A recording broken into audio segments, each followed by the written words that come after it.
Well, I had big plans this morning, but I've changed my plans. Oh, I got some belts in from this guy, Greg Magnuson, a Viking name. And of course, they live in Minnesota because all Vikings live in Minnesota. Oofta. Oofta. I'm not sure I'm saying that right. But yeah, every once in a while he'll come out with a special on Facebook. And you got to be quick because he'll only have like 1 or 2 or 3 kits of each special. And if I could have afforded 2 kits, I'd have bought both of them. Because anyway, these are ceramic high-end belts. They're about $8 a piece, and I got them for $2.50 each. Not bad. That's 10 belts, by the way. 10 belts for $2.50 each. You just don't come across that very often. And I you know, even though I don't need belts, but I never know what I'm gonna need tomorrow or if I can afford to buy more belts. So I buy them when they're dirt cheap because I can't afford them when they're expensive. There you go. And he had a 1x42 kit, but I only use my 1x42 to start an edge on a knife like this or something that I've made that's all the way to the finished point, and all I gotta do is put an edge on it. I start the edge on my 1x42, and then I go into my sharpening room and I finish the edge on that. But anyway, let me go hang these up. And I was gonna make a sheath today, but I think I'm going to just futz around, F-U-T-Z, futz around most of the day and, you know, tie up some loose ends. This is one of them. This is a very nice sheath, but it needs to be re-sewed from here down. And I bought rivets like these to fix that. The rivets come out of it. And I'm gonna put it back together. And this will actually be ready for sale because this knife has already been restored. Right, let me go put these away. And then I'm gonna put some acetone on this handle and see if it'll take that varnish off. This is an old knife and they didn't have a synthetic clear seals. They had shellacs and varnishes back then, and acetone will sure enough take it off. So we'll see that in a minute. Well, you know, oh look, a squirrel, that kind of thing. I got a little involved in this, and I did clean the blade up. I got all but a very little bit of the black off it. It's too deep in the wood. I'll have to sand too much wood away to get all the black out. So what I'm gonna do is take some black dye from my leather shop and dye this handle. And when it dries, I'm gonna put 4 or 5 coats of True Oil on it. And this is a nice little knife. Very, very sharp. For probably nobody has messed this edge up, so whoever had it sharpened it correctly. All right, let me go to the leather shop, put some black on this and see if it'll hold. It's an alcohol dye, so I think it will seep in pretty good. All right, I think it's gonna look nice. I'm gonna let it dry thoroughly, and then I'll take some 800 and sand the whiskers off, and then start with my True Oil. All right, I'm gonna put this somewhere to dry hard. Probably slip it up underneath here, that's heavy enough.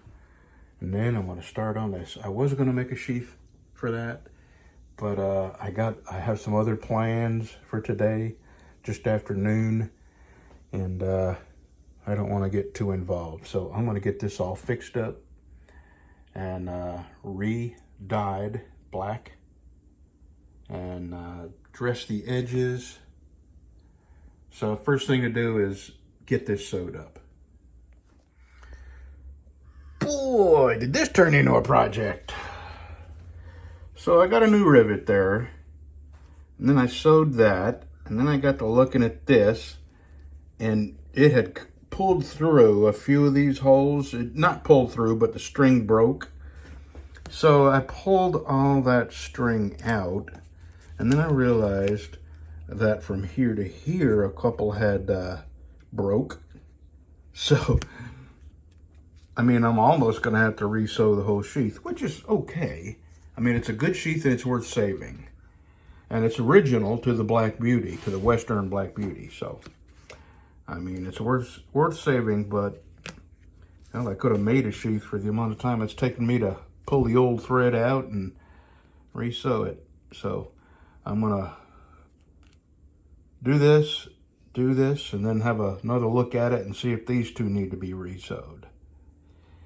And then I'm going to dye it all black. Not about knives, just an aside.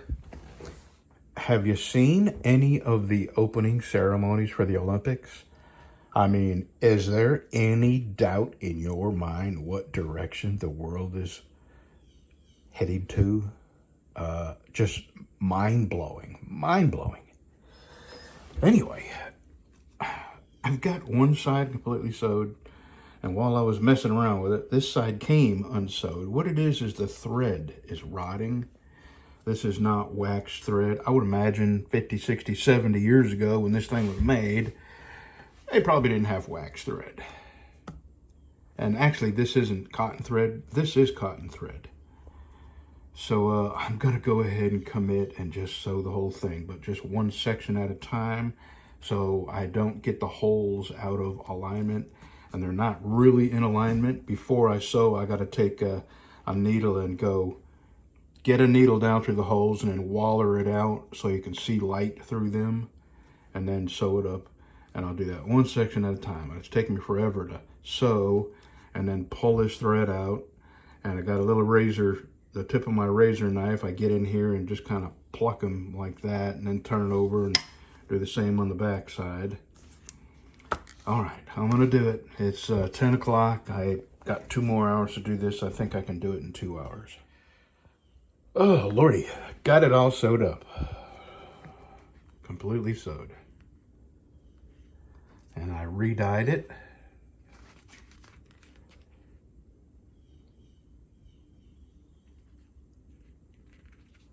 All right, this one's ready to go. That's a very nice knife. I'm gonna go home.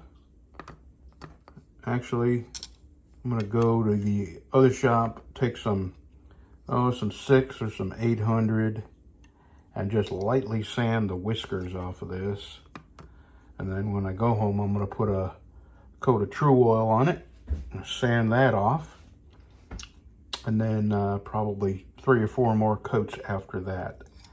And then when I make a sheath, I will clean the finger guards up nice and shiny, like they are underneath it. But I don't want to. I want to get the handle finished first, and then I'll pretty up the rest of the knife. Okay, I'm going home. Have a good Sunday, y'all. Oh, I got just a talking thing I did yesterday. I had to go to Marshall, Texas. I sold some footboards on my motorcycle, and I met a person halfway, and he bought them, and it was raining, and I just thought I'd chit-chat on the way out there. So I'll put that video after this. Have a good Sunday, y'all. So I'm on my way to sell. Remember, I took the footboards off my bike and I put pegs on, because every time I put my leg over the motorcycle, my foot would catch the footboard. Well, I've gotten on and off my bike a lot since I did that, and I don't hit the foot pegs. So I put these footboards.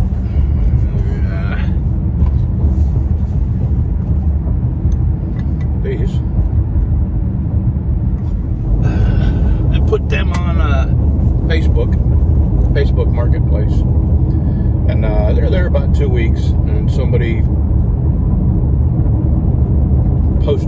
replied to me or asked about them, and they haven't tried to dicker me down either.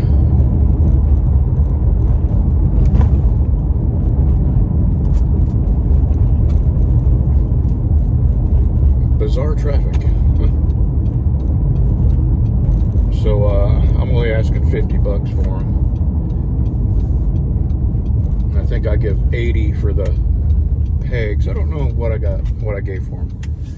Anyway, they were worth it, because every time I put my leg over the motorcycle, I would hit that footboard. All right, here I go. Texas has some extremely short on-ramps, and you really got to put it to the ground to merge with 70-mile-an-hour traffic.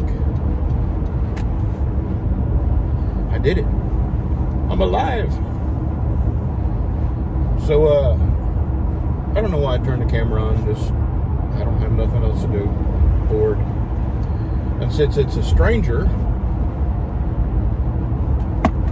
but I always do my due diligence. I go to their Facebook profile, and you know, you can get a flavor of what kind of people they are by their Facebook profile, people who are their friends, comments they make, if they're employed, you know, that kind of thing. If they're proud of their kids. I mean, you're dealing with a decent person. But I always bring the pistol just in case. Well, I got 3 sheaths done. Tomorrow's Saturday. You'll probably see this Sunday.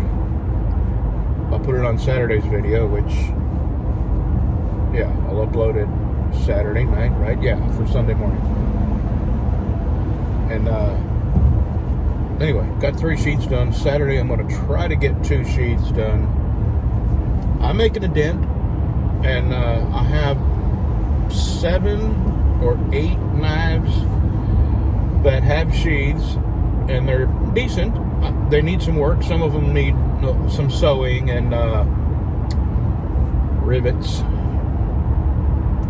and the knives themselves need restoration. But that's, you know, nice to have sheaths already made. I just got to do some work on them.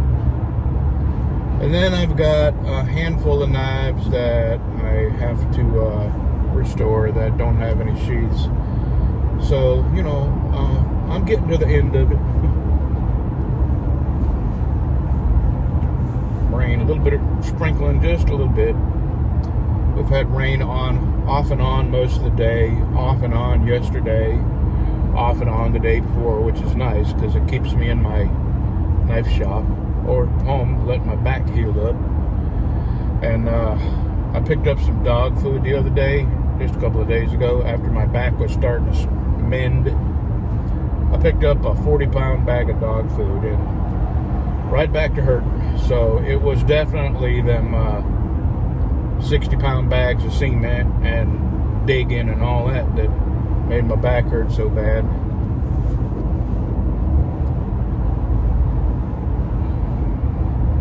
I hate driving on the interstate. I just hate it. Anyway, the guy is coming from Tyler to meet me in Marshall. Marshall's 19 or 20 miles from me, and probably 40 miles for him.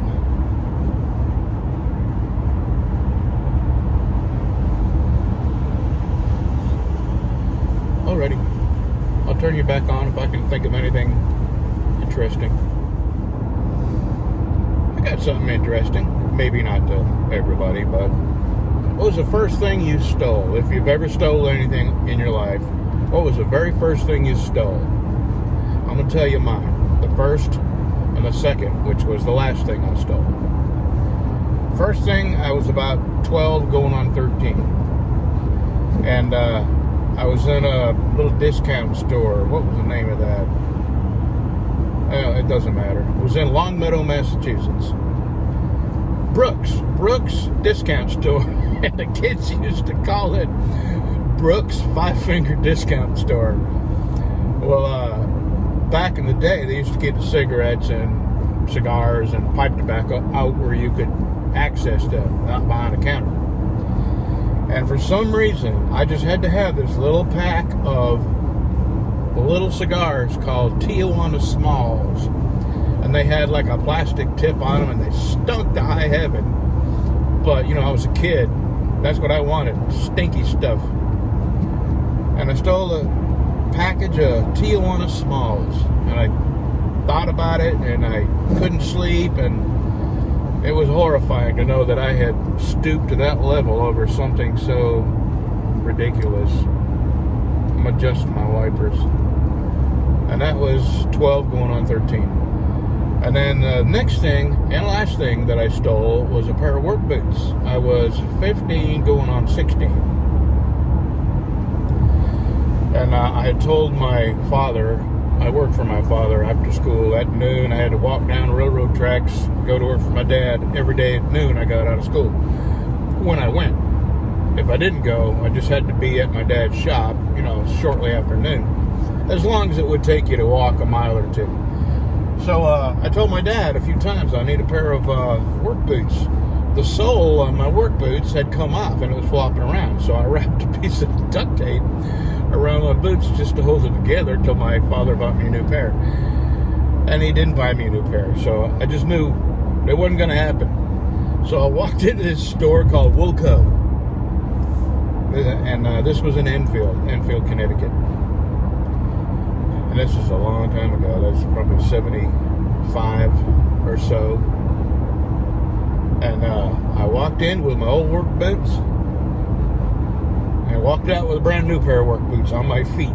I'm not proud, but what's weird is the first time I stole, I felt terrible. The second time I stole work boots, oddly, I had more fear of getting caught than I had of doing something bad. And I've thought about that a lot over the years.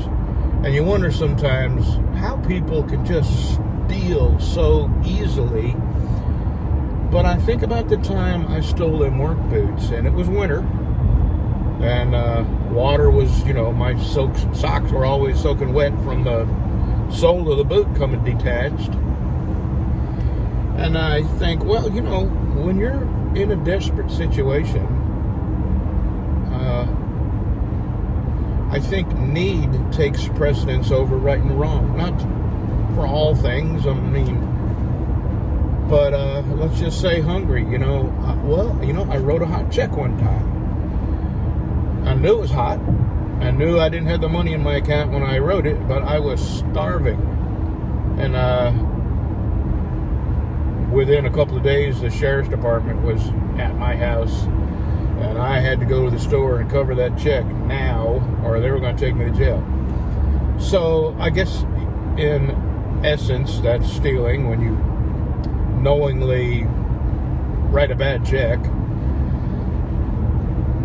But I have looked back on those instances, and at times I was desperate in my life,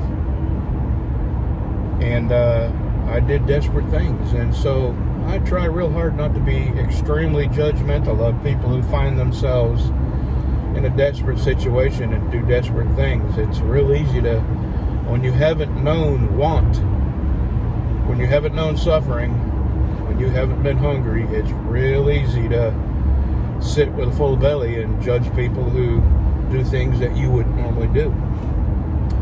And you don't know that you wouldn't do something unless you were in their shoes. So it's real easy to be judgmental, and it's very difficult to remind yourself you don't know what predicament they found themselves in, and some people steal just because they're lazy, and some people steal because they're simply desperate. Anyway, I just thought I'd talk. I'm getting off up here. 5 more minutes, I'll have $50 additional in my pocket, and I'm out of lettuce. So on the way home, I'm going to stop and get some lettuce. See ya.